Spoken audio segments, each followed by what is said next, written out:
रखले हालियोगे। बोल तू हमारा से की कमी दे लियोगे। बोल तू हमारा से की कमी दे लियोगे। छोटे उमरिया में जेल देखा लियोगे। जेल देखा लियोगे।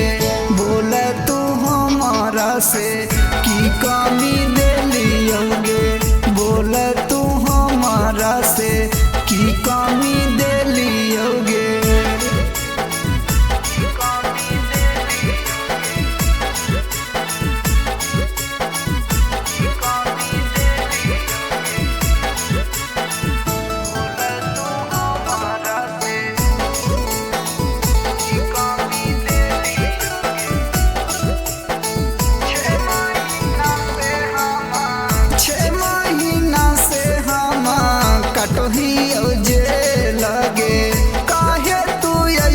करो रहनी खेलगे।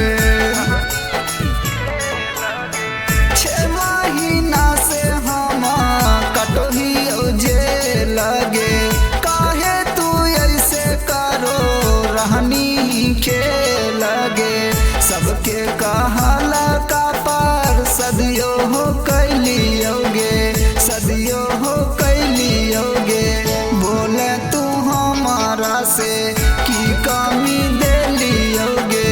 बोला तू हमारा से की कमी दे लियोगे।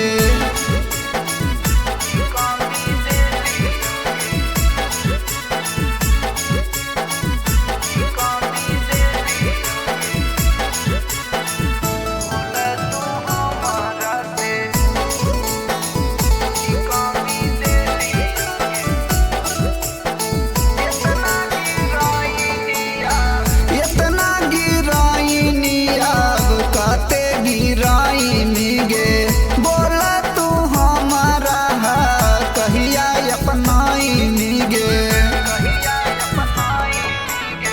इतना गिराइनी अब कहते गिराइनिगे। बोला तू हमारा कहिया अपनाइनिगे। जलवा से छोड़ा दे